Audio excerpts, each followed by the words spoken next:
What star is this with beams so bright, more beauteous than the noonday light? It shines to herald forth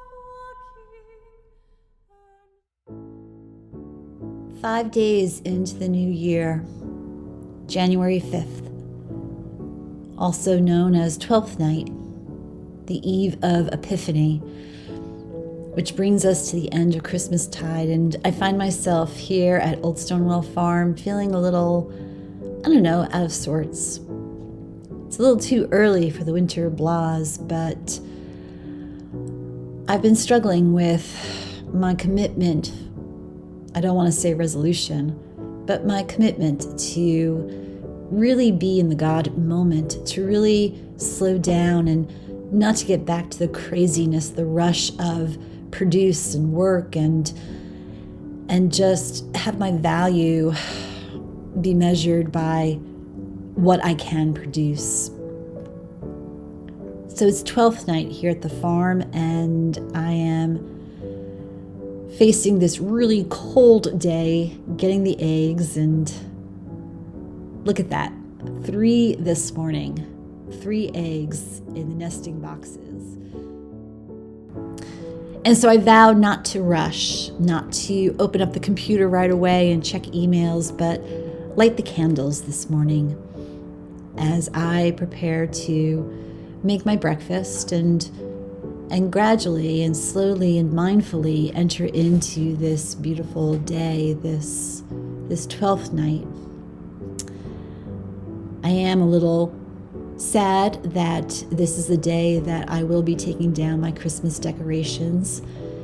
Some say that Epiphany, January 6th, is the end of the Christmas season, and that's the time that you get rid of your Christmas trees and you take down the twinkly lights. That the revelation, the manifestation of God, the epiphany of God in Jesus, that bright light now in our world, walking among us, well, that is more than enough. We don't need artificial light. We have the God light. And so usually January 6th is the official ending of Christmas, but some wait until February 2nd for the celebration of Candlemas.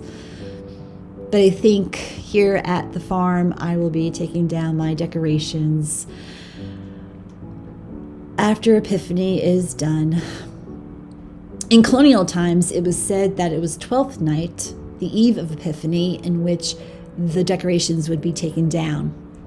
That's when the colonists would take down their wreaths that were on the door and adorning the mantelpiece and the windows. And usually the wreaths were adorned with fresh fruit and nuts. And so they would take down the wreaths on 12th night, and then they would eat the fruits, the apples, the oranges, and the nuts as part of their 12th night feasting. In fact, 12th night was the day that there will be great celebrations. History records that George Washington himself didn't celebrate much on December 25th. He went to church and then he would tend to business. But it was 12th night in which the real celebration would take place. In fact, 12th night was the time when most weddings took place. George and Martha Washington got married on 12th night in 1759. It says she made a grand cake, a 12th night cake that was almost 40 pounds in weight, filled with just spices and nuts and fruits. Yes, it's a cold January 5th today. The heat is on, and I look at the lights that are still all around this old house built in the 1700s. And I have to break the news to Ruru, my cat. Ruru, today is the day that we're going to take down all the beautiful decorations.